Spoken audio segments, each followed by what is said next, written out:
Salve. My name is Vera. I'm a violinist from Kharkiv. And what can I say?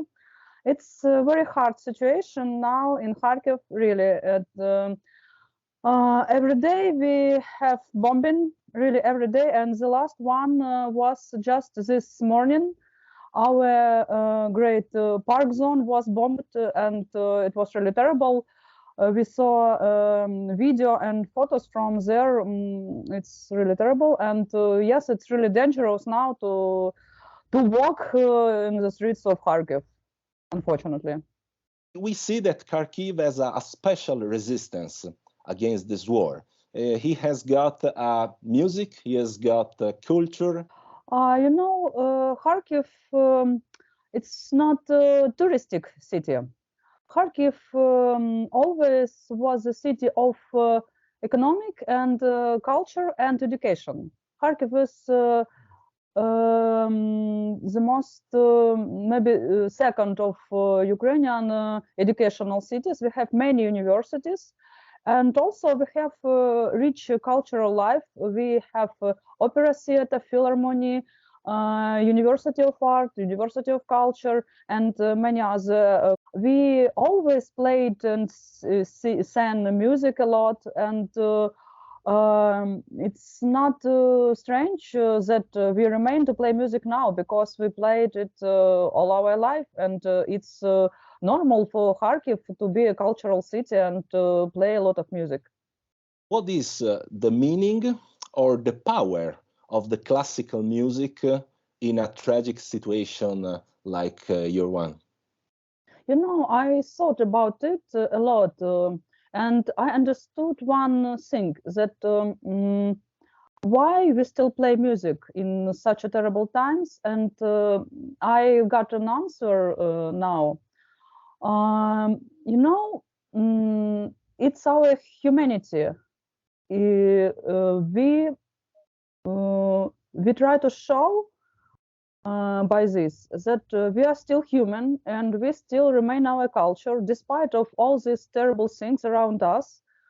We still we are not animals. We are not. We don't think just about eat, how to eat, how to drink, and how to sleep, and about just our safety. We can still be cultural people and remain in polite communication with each other, and we can still be normal people. So it's important for us to remain our culture and also our music, because we can show that we still have our humanity. For me, it's like this.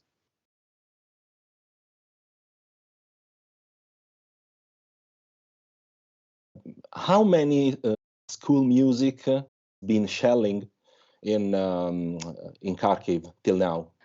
I don't have this statistic because it's very different to count.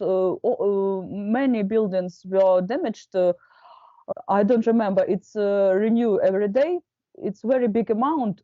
I can say that many buildings are not destroyed at all. Many buildings are damaged. Many buildings lost their windows.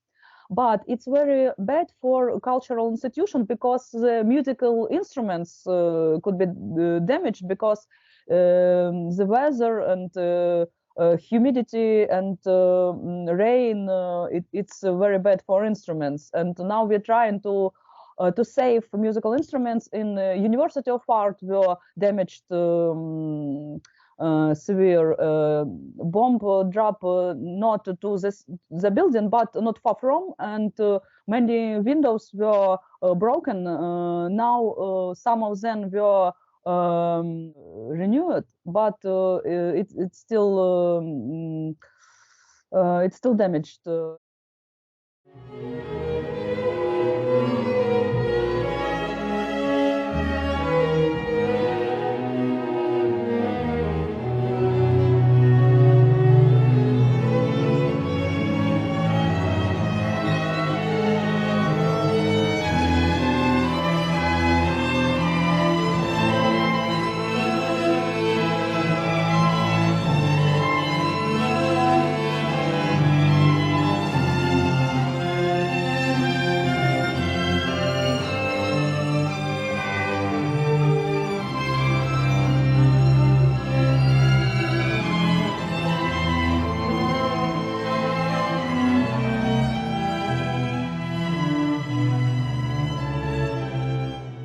our fight is not because of hatred to someone, to anyone.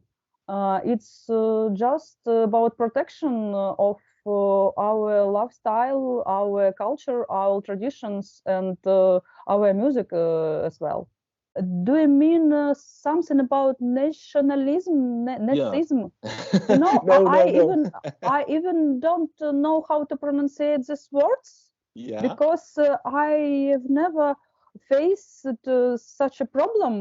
And you know, for me, I don't really get this question because I don't, you know, last days I read some articles from Italian newspapers and social medias, and I saw such a kind of conversation, and I really don't get what it's about whom are they are talking. Really, I don't understand.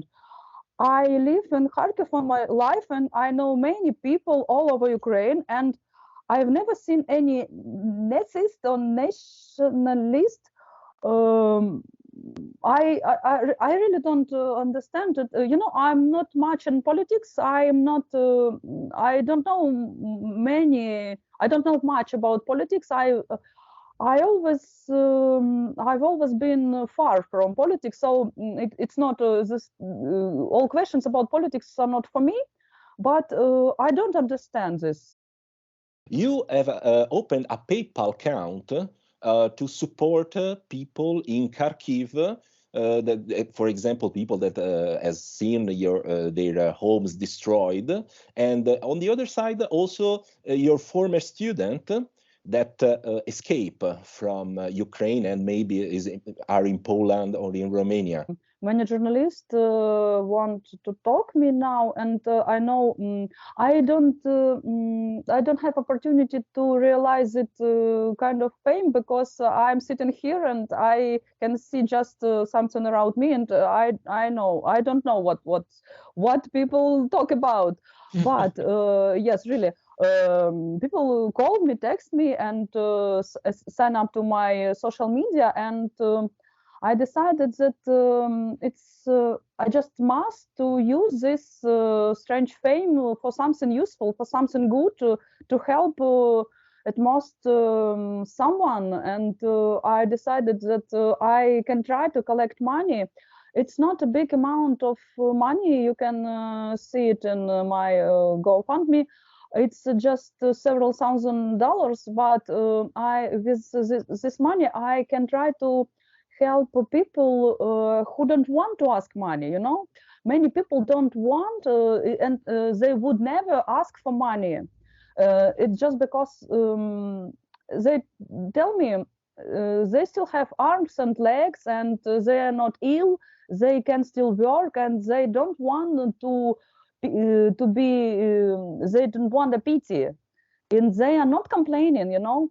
And I really push them to give to take some amount of money, because some of them really lost their apartments and lost all their clothes and things. It's a terrible situation. I decided that I cannot help everyone because it's so many people with in a terrible circumstances now, but I just can help someone. If I help just several people, it would be not in vain. Your favorite music for this moment in Kharkiv? You know, it's a little bit wrong question about favorite music, because any musician would tell you that it's impossible to choose some favorite music piece. But you know, I played many different music pieces during this period. I played tragical music at first, and I played Adagio Albinoni after all these terrible things that happened in Mariupol. But you know, it's so huge tragedy now, and every day we receive new terrible news that, you know, now we decided that It's enough for tragical music, and we play every day to the people, for the people in Kharkiv. We play 3 concerts a day now, and I see my beholders, my listeners, and now they cry when they can hear tragical music, and we don't want them to cry. We don't want them to be in despair. And I see that energetic music is better because it can lift their spirit. I think it's more important than not to cry, not to feel tragedy, because it's a lot of tragedy around us. Now we are trying to play more optimistic music because this is something we need now, and we changed our repertoire a little. Of course, we play a lot of Ukrainian music, and it's something new for me now to play Ukrainian music. I've got such feeling I've never feel before. Now it's a symbol, all Ukrainian music. The most amount of Ukrainian songs and Ukrainian music is about love. Even if it's something Cossacks march, it's about love. How the guy leaves his girlfriend. It's about love. All our music it's about love. And of course, we must remain this music in our repertoire, but we add some classical music pieces. We add Spring of Vivaldi, and we add some pieces of Ukrainian famous composer Miroslav Skorik. Your message for Italian people and those that you want to hear or want to see from Italian people to Ukraine. What I would like to say? I would like to say that first of all, Ukrainian people are not Nazis, not fascists. We are just people who want to live in our land, to speak our native languages, and to play our music and your music and all music we can play. We just dream about living in peace in our land and go our way, and we don't want to be refugees. I tell it in each my interview. Our people don't want to be refugees, and all my friends with whom I communicate every day who left Ukraine, they tell me every day that they dream about returning home. And sometimes I told them, no, don't return now. No, it's dangerous now. Just stay safe where you stay now. But all of them wish to return and to rebuild our country, our culture, and to live in peace in our native land. Just this. Maybe I just can ask you to help the people who are in Italy. Don't judge them if they are in despair, or maybe they could be angry. I can understand them because many people lost their relatives, lost their home, and just be patient with them. I hope that also Italian school musics and the Italian association can cooperate and support you, not only with PayPal or with GoFund, but also with the culture and the music. Thanks a lot. Grazie mille.